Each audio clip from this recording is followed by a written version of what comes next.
right, welcome everybody to the Ring the Bell Philly show here on the RTB Philly Sports Network, presented by SeatGeek. I'm Chris Francisco, Jason Kent, Dean Holzapper joining you as we have reached the climax of the 2024 Philadelphia Phillies season. This wasn't a good climax, Chris. That's sure, that's a good one. This is like edging. We were edged all the way to the end, and then it just stopped. It's not what I do when I climax.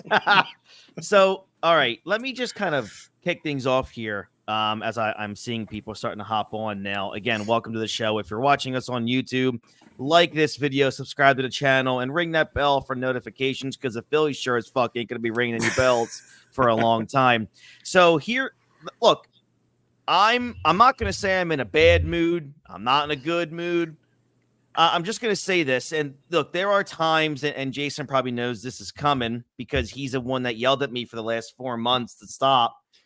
I hate there's moments in life where there's a lot of I told you so's that sit in my body that I just don't throw out there because one, I'm just as mad and upset at the I told you so as anyone else would be. But listen, let me break this down real quick. I told you all at the end of June that this baseball team is not what they showed you in April and May. I told you all that this is a team that, and Jason said it, I'll always give credit where credit's due. Jason said this 2 years ago. This roster was constructed like you would want to construct your MLB The Show team and just throw power bats and just grab a name and insert here, and you can make it work because it's a video game. This is a roster that has been constructed poorly for the past few years. I don't care how many home runs Kyle Schwarber hits. He should have never, ever been a leadoff hitter. They've left about 40 RBIs per season on the field by putting him there.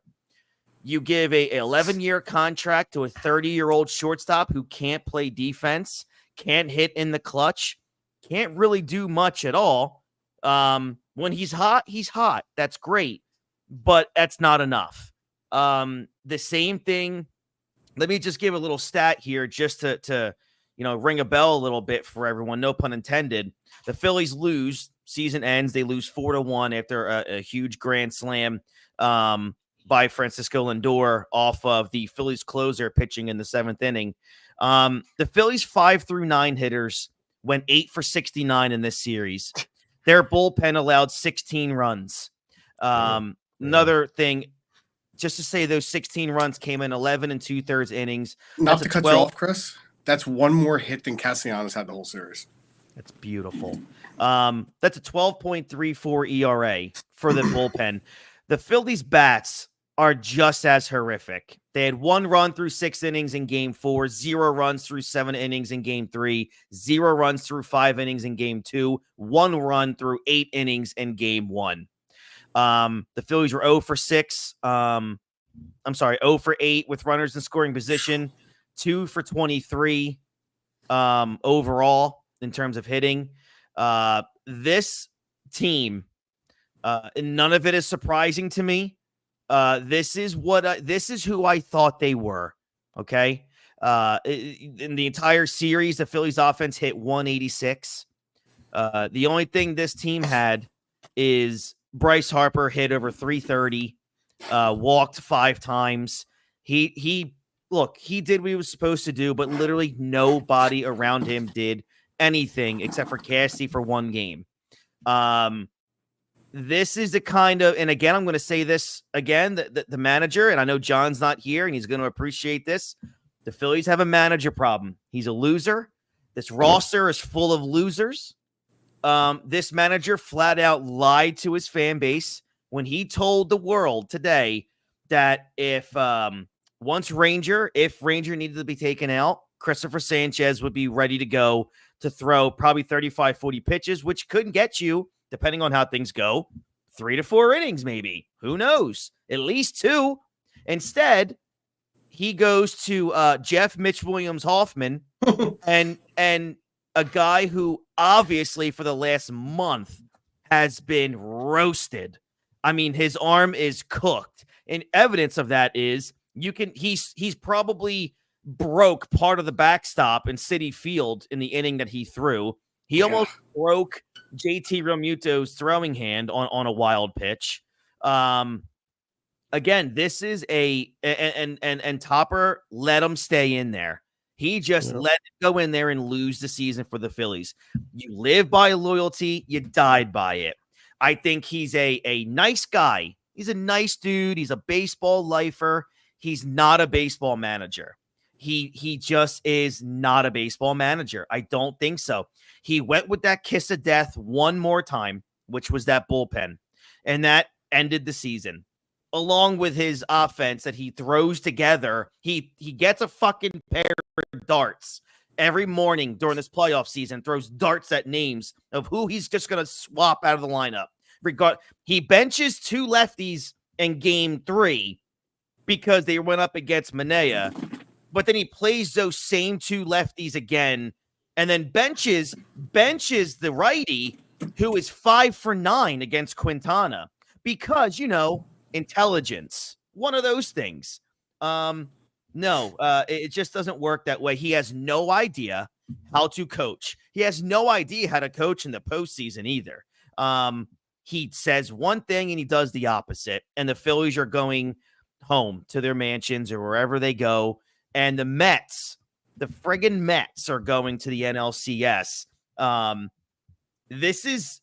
going to get to, I've gone on for 7 minutes now and I apologize. But look, this is the team that I told everybody in July, they're a bad baseball team. They are. This is the first season in like 60 years that we're not going to have a 100-win team in Major League Baseball. It's a league that's not good right now.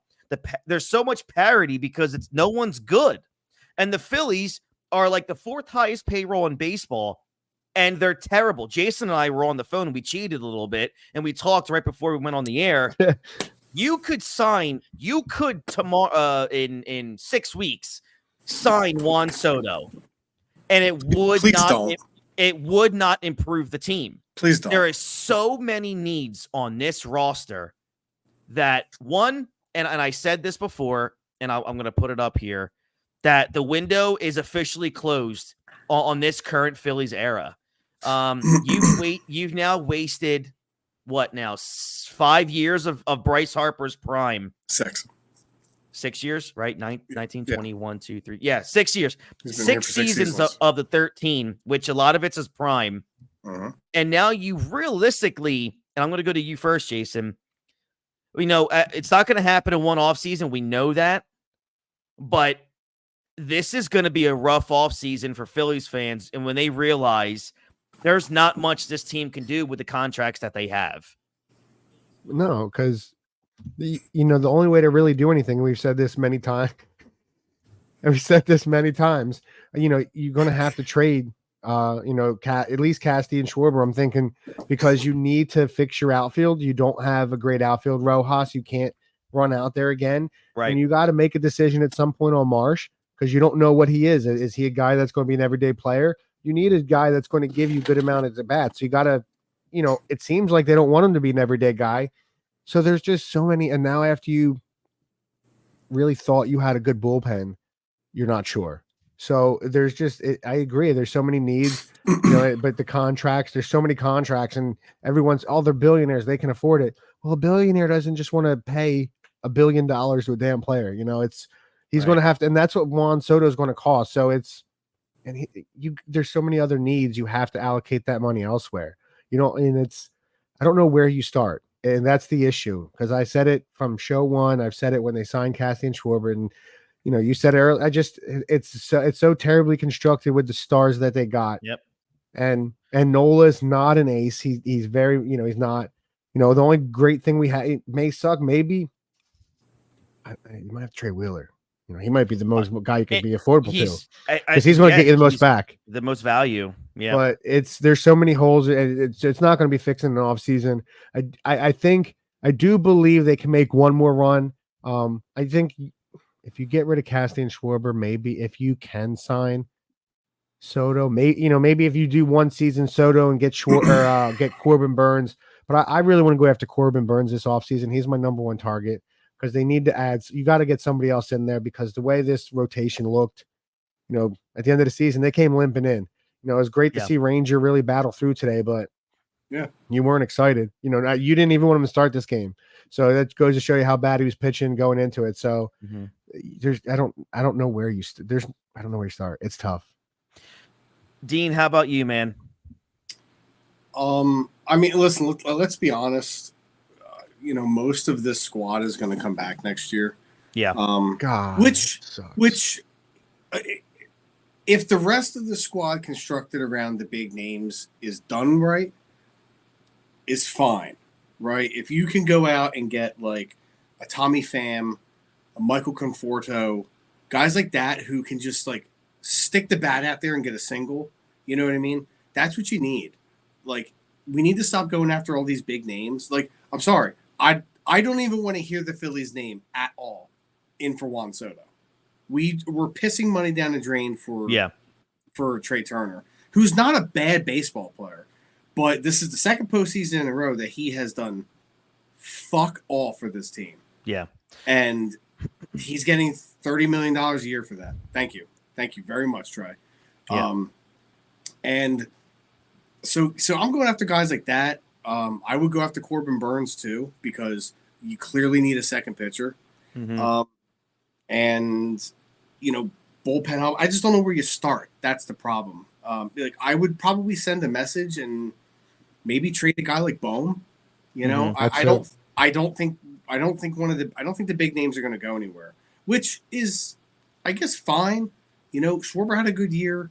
Casty did have a pretty solid year, and he had a very good series. He had 7 hits in 4 games. That's pretty good. He hit almost 500 this series.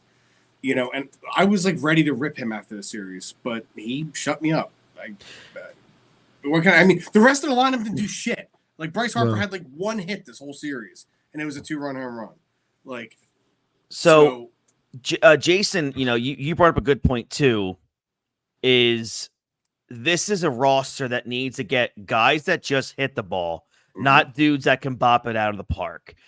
This is a roster that, again, has lived and died with the long ball.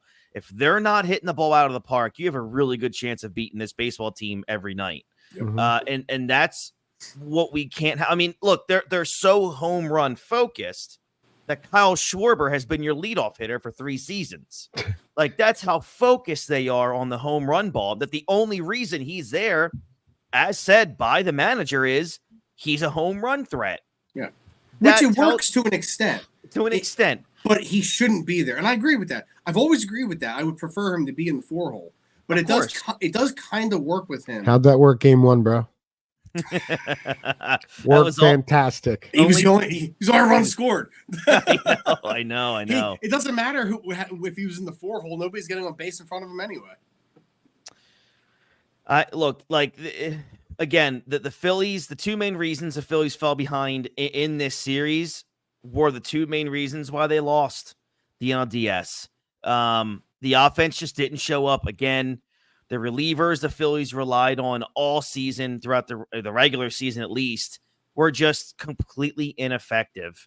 Hoffman, again, we talked about it, until near the end of the year, had a 1.65 ERA in the final weekend of the regular season before allowing those 10 runs in his final 2 in the 3rd innings.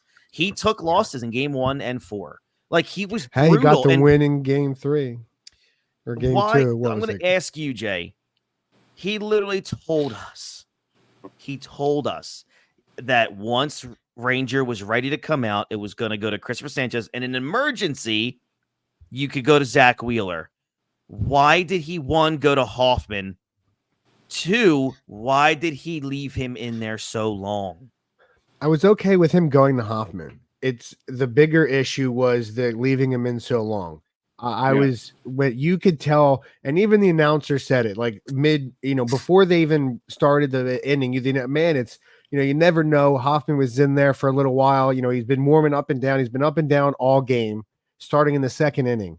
So he threw a lot of pitches. So it's one of those things that if he's throwing a lot of pitches, and then he sits down for another 15 minutes after just getting that out, that first batter you could tell he didn't have it, and that's where I was upset, because you saw him spike a couple pitches, and then guy gets on base, he spikes another pitch, guy gets on base, and we don't, and now we're just starting to warm somebody up after you knew the first batter midway through the at bat that he didn't have it. And that was my biggest issue because you could tell. And there's you said this is do or die. I have Zach Wheeler ready to go if I need him, and I'm leaving Jeff Hoffman in here who's spiking damn pitches 50. How far in front of Like, come on, how many pitches? I mean, they were just terrible, nowhere close. And to me, that's not do or die. You see it. Every fan sees it. Everybody in Philly knew what was happening, and it just pissed me off. I did nothing but just sit there and scream. You can't leave him in there. And as soon as I called you, hey, he left Hoffman in. I blame Topper 100%. Left Hoffman in too long. That cost us the game. But what happened to Hoffman is the big question because he lost it. It's insane. I don't know if he's tired. I don't know what the case is, but man, Topper takes the blame 100% on leaving. Do they win that game? Maybe, but he definitely. It definitely makes a difference. What I want to know... Can I respond to this comment? Sure. This is Kevin. Okay. Let's go Bats! What I want to know is... I want someone to ask. I'm sure no one will because the Phillies media is usually gutless when it comes to actually questioning the manager. The only guy who ever questions Topper is a guy everybody hates, and that's Howard Eskin. But I would like to know what Topper's definition of emergency is when it came to actually thinking about using Zach Wheeler. Bases are loaded. Exactly. Can't any more emergency than that. 1-0 game. 1-0 game. He was probably thinking like 1-1. I'm sorry, 1-1 game. Like fourth or fifth inning with maybe like a 3-run lead. That's what he was probably thinking. And then he was probably thinking, I'm going to ride Wheeler's arm. Ride him till the end. Yeah, you're probably right, but it doesn't get bigger than that moment. That's the biggest moment right there. You got and how many damn runners did they leave on base? Like it shouldn't have been a close game, and you knew at some point they were going to capitalize. Yeah, because there's just you're watching first, second inning. Ranger had 30, 20. Like they're leaving all these guys on base, and it wasn't all Rangers' fault, but.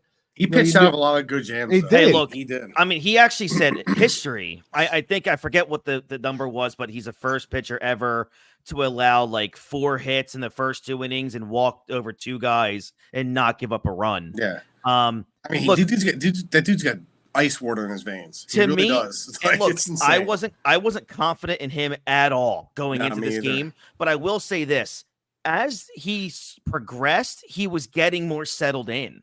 Which is how he always is in the playoffs. Yeah. He'll have like a shaky first, and then he'll be pretty much unhittable the rest of the time. I wanted him, and it's funny because and Jay will laugh. My dad and I wanted him, and Jay's gonna yell at me for this. My dad calls me right as they bring in Jeff Hoffman, and he goes, "Chris, what would you have done there?" Because Pete Alonso was coming up the bat. I said I would have let Ranger have one more batter. I agree against Alonso. I would have. I'm okay taken my taking chances. Him out there. I'm just not there. I'm not. Anything's better than Hoffman. Spiking the ball 4 feet away from JT and he nearly dies trying to catch it. Like I saw that and I was like, what is going on right now? Like it was so amateurish. At that point, I'd rather get beat with Ranger on the mound than a reliever at that point.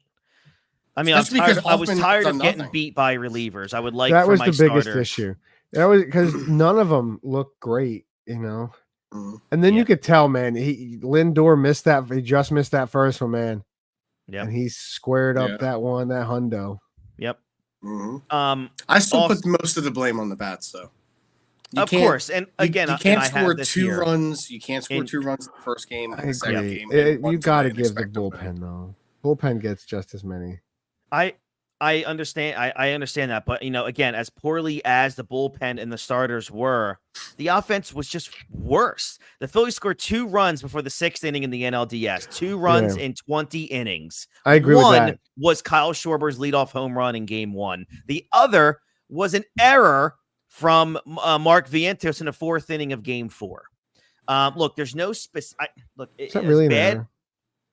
There's no specific hitter that I'm going to single out because JT Realmuto went hitless in the LDS. It's very clear that we've seen the end of the productive JT Realmuto. That's done. So let's see if Dombrowski even knows what the catcher position is for us to replace him. I'm not ready to replace JT just yet, but I'm definitely looking for his replacement. That's exactly what I'm doing. I'm not ready to replace him yet. I still think he calls a pretty good game, and he's still good defensively. And listen, most catchers aren't great offensively anymore anyway. But I'm definitely looking for a replacement. I'm sorry, Garrett Stubbs or whatever your fucking name is. You take your coveralls and dance on your own and get the fuck out of my city. Like, you're done. Like, bring up Marchand or sign another just rotation guy. You can, maybe give JT some days off, and have another guy play like 30 games of the season, 40 games of the season, Trey Turner singled 3 times and walked twice, but had 0 extra base hits. I said that the Phillies 5 through 9 hitters were bad, but 6 through 9 were 4 for 52, even worse. Look, this was supposed to be a different game. This was a 95-win team that I think won a lot of which despite their manager. It does harken back to the 2011 team when they did put together that incredible lineup. But look, the NLDS reminded me exactly of that 2011 ending. And I think that was worse though. Yeah. And I think but this is indicative. This is the end of an era. This today ended the era that we were just in for the last 3 years. Look, the Phillies were the best team in baseball in the entire first half, 62-34, which was a franchise record, 8 players in the All-Star game. But I think what they did in the second half, which was an under 500 team, I think that was indicative of the team that they were. I said it in July. Look, I don't care if anyone listens to anything that I ever say, and most people probably don't. And there's a reason that I take every game so seriously, is because I pay attention to every single game. I know body language. I see it. I've been in locker rooms where I've seen the body language. I've been in World Series locker rooms where I've seen quote unquote vibes, right? This was a team since the All-Star break that had nothing to give anymore. They don't have a leader. They don't have anything that was telling me that they're the best team in baseball. That is where I was in July. I watched this franchise. Jason says it all the time. 1883, they've got 2 titles to their name. This is indicative of what this franchise is as a whole. They are losers, and they will find a way to continue that characteristic. And it just keeps happening. I know people want Bryce Harper so badly to get a world championship. More likely than not, if you really want to base it on just historical facts, it's not going to happen here. So might not happen at all. Period. Might not. Yeah, it's probably not going to happen at all. Barry Bonds is the greatest player of all time. He went to 1 World Series. Yeah, I know. Mike Trout is one of the greatest players ever, and he's been in like 1 playoff series. Wow, that's by choice because he decided to stay in Anaheim. But look, this is when we were talking in July, we were thinking, oh, cool, it's okay, it's a little bit of a slump. They're the best team in baseball. This is why they're so good. Slump. But when I hear fans and I hear media people say, oh, they've been slumping, and it's like September, and they've been in this slump since July. That's not a slump. This is who you are. Yeah. And the Phillies proved exactly who I thought they were. Dennis Green, thank you for that. They were exactly who I thought they were, and they proved it in the NLDS. And this is I'm not even going to say this is going to be a good team next year, because the Braves are going to be healthy coming out of spring training most likely next season. The Mets are going to be good. The Mets are probably going to get better. You know why? Because they're going to have Juan Soto. You think he's going to go to the Mets over the Yankees? Probably. I mean, I think Cohen, if it's between the Yankees and the Mets, I assume he's just going to try to outbid them. Maybe. But you have to think the Dodgers will probably get some starting pitching. Hey, Dean. Dodgers. I could see Corbin Burns going to the Dodgers. So when the first show of the year, when Chris said the Phillies would win the World Series and win the division, he made sure he's very emphatic when the Phillies finally won that division. That's true. He was waiting. He wanted to let us know how right he was, and now he's trying to talk all this.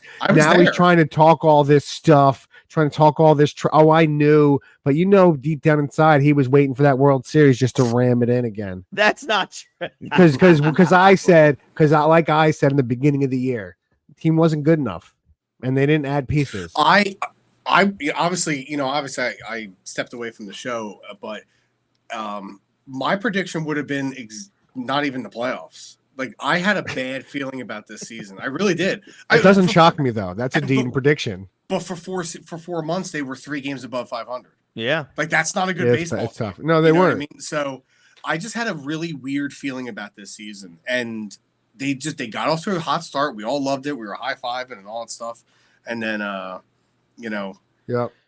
Shut up, Kevin. Let's go. But it was just a weird feeling I had, and then all season you could just see it declining. They kept getting worse and stuff like that, and they somehow held on to the division, which is cool. Great, cool. We get a nice little white banner. But this nice little sticker outside the left field gate. That'd be nice. Yep. Be cool. This is what they say at the end of Moneyball, though. You're right. You can't win baseball playing this way. You can't do. And the Phillies went to the extreme where they're not doing the little things right at all. They are power bats. They can't, wheel it, but it's like you're just power, and you can't do that. And it went way too far that side. And I don't know why the Phillies are going that far, but it really, they don't have guys that can just hit. And even when you get a guy like last night, when you had Rojas in there, I believe it was a guy on first or set, and he first pitch went for the bunt. Didn't try. Like, you're a fast guy. You should be smacking singles. You should be trying to get that bunt down. They don't do the little things right that you need to do to really win baseball games. You see, a team like Detroit trying to do everything. Kansas City does the things right. They steal base, but Phillies don't do that. And you can't win baseball when you have streaky players. And that's what they've been. When you look at it, they're the exact team they were last year. Cold in the beginning, hot at the end, got cold in the NLCS or ALCS, the NLCS. This year, they were crazy hot in the beginning. And then from the midseason on, they shit the bed and they couldn't figure it back out. They're a hot and cold team, and you don't win baseball playing that way. Look, so many things can be tracked back to anything. It can be tracked to the offseason where the Phillies, Dombrowski didn't do enough to improve the team, didn't do enough to shore. I mean, look, and I necessarily can't blame him. We all thought we had a second baseman that was going to hit 280 to 300. Yeah. We all thought Brandon Marsh was going to take a huge step forward again. Yeah. But that didn't happen. I think we talked about this before, that the hitting coach Kevin Long might have to be the guy that gets the axe first, because there was no improvements from the young guys on this team. Everything got worse. A lot of things just went worse. So that he might be the scapegoat of this team. But so many things just went wrong from the All-Star break until today. And again, it goes to like getting a guy like Austin Hayes at the deadline. David Dahl had more RBIs for the Phillies than Austin Hayes. So it's a problem. And I didn't like that move when we did it. You hated it. I agree. And I just thought, okay, I mean, he's just another guy. And again, you're in the postseason and you're starting and you're starting backups in massive games. Austin Hayes is getting a start. Edmundo Sosa is getting a start. This is a problem. If that's what you're doing, it's right in front of your face that this is a franchise, an organization that does not know how to construct a lineup that is going to be good for beyond 162. Yeah. Look, like this Mets team, they don't need the home run to beat you, but a guy like Francisco Lindor can hit a grand slam in the 7th inning to make it happen if he needs to. Mm-hmm. Or he can do what he did the 2 innings before and get the inning started with a double down the line. So like this, then the Padres can hit you to death without a home run. The Dodgers at a lot of points can do the same thing. The Phillies are a team that once you get past 1, 2, and 3, they're kind of predictable. And all of them chase. Even 1, 2, 3 all chase. Yes. You could tell when Bryce is hitting well because Bryce is taking pitches. When Bryce, he's up there swinging, and you can tell today first at bat when we walk, but there's times in this series that he chased a lot as well. And yesterday, there were two guys walked. I think there were no outs, and he just swung at 3 pitchers that were it was like he didn't want to be there. First pitch was a ball. Next 3 balls he swings at, gets himself. It's he tries too hard. It's just the way the lineup is. It's too free swinging. You don't have real hitters. We thought Trey was that guy, but he's a dude that when he's here, I don't know if it's age. I don't know, maybe just from a distance. Maybe it was just looking at the stats before. They look great, but he's very hot and he's very streaky as well.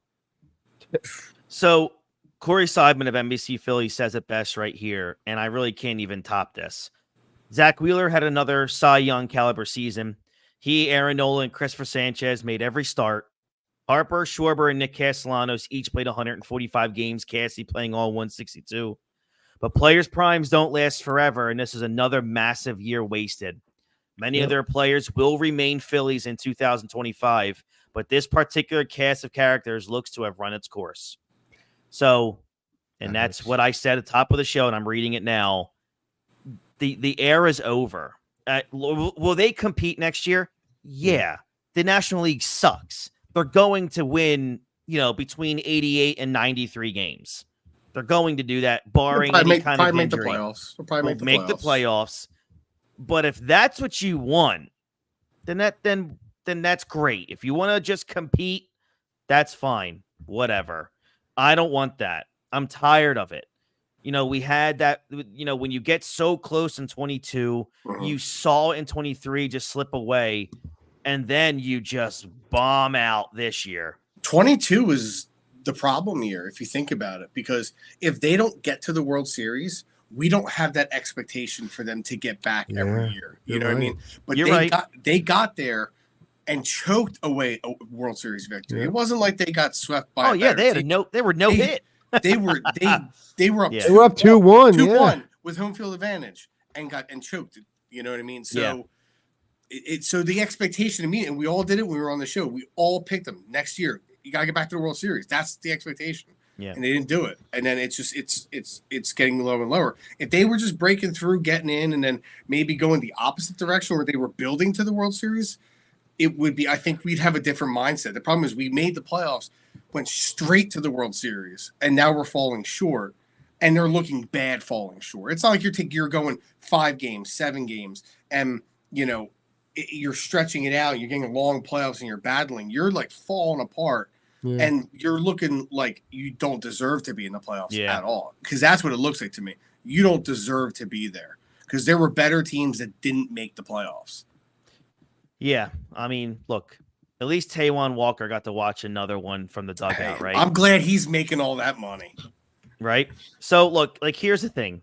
Even if you fire Topper, right, the Phillies are going to go out. They're going to spend a ton of money on someone or a couple different people in the wrong places. Mm-hmm. They're going to put Band-Aids in the bullpen again, and they're going to rest their entire pitching offseason hope in a guy coming off of a Tommy John surgery. They're going to put a lot of hope into Andrew Painter going into next season. Yeah. And I'm telling you, you're really messing with fire with that. I agree with you, Jay. I'd go out and get a Corbin Burnes immediately before another, like the Dodgers snatch him up, because that's another team. The Dodgers have money to throw around and they need pitching. So I can see Corbin Burnes absolutely being, overwhelmed with the idea of playing and, starting number 1, probably with Ohtani being right behind him in that rotation. So, and Buehler should be back to normal, because he just his first year back after Tommy John. So he'll be back to normal, and then Kershaw will probably be back. So that Glass now, that's a team that's going to be tough. They're always going to be tough, man. That's a division. They outlast usually another good team in that division. And the Phillies, but they don't make those. They make those plunges in the wrong spots. Yeah. Well, look, this was definitely not what we thought this season was going to be. I actually I'm more disappointed in this team from when I looked at it from a opening day standpoint, I'm more disappointed in this roster than I was the last 2 years. But this is a disappointment.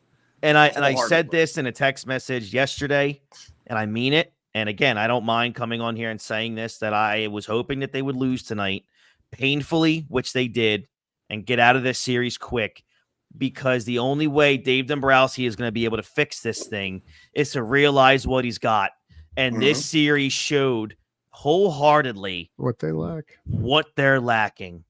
And if he's a Hall of Fame GM, like he is, a World Series winning GM and president of baseball operations that he is, he has some real big work to do this offseason. I don't know how he's going to do it, but that's not my job. My job is to sit here and just talk about it. But he's got a big job to do. If he wants to be back in this running next season, something big has to happen now, because I don't care. Jay and I talk about it all the time. I don't care how many wins you had in that standings. It's how you finish that season. And we're declining every year. Yeah. We didn't even get back to the World Series. We just went straight down. It's 07 to 11 all over again without the World Series. That's what it is. Second one. Yeah. Yeah. We're in that second half. Yeah. We're in that second half. Not winning one. To be fair, I will say, if you go back and look at the history of the Phillies, they made the playoffs and lost a lot of games in the 70s before they won in 80. I'm not trying to compare that team to this, but that took them like 5-6 years to actually break through and get to that World Series in 80. But I don't see this team doing that. So we got about 2 years left to get it. We got to wait 2 more years to get it. Okay. Yeah, seriously. All right. So any final words, Jay, before we sign off for the season? Disappointment. Yeah. That's it. Yep. Dean, how about you? I know you missed the most season, but again, you do watch every game, so you follow this as much. Disappointing, but not surprising. Yeah. I called this, by the way, Chris. You probably saw it on my social media. This is exactly how I thought it was going to go. I hate to say it, but you called this, verbatim.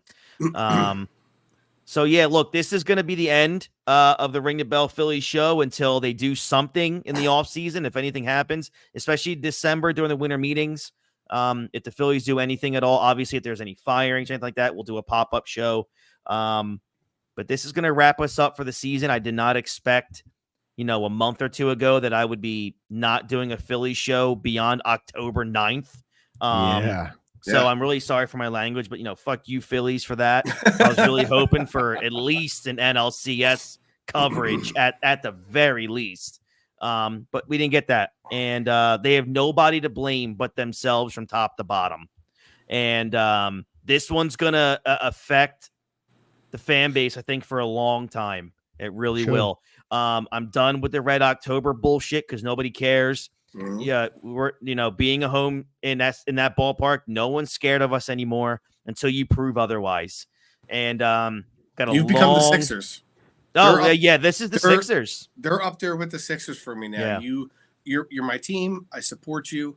I'm gonna rip the shit out of you if you disappoint me. Yeah. And make stupid stuff. But until you put your money where your mouth is, and you can walk the walk, but you gotta talk the talk. Yeah. So I'll believe it when I see it with the Phillies, just like I'll believe it when I see it with the Sixers.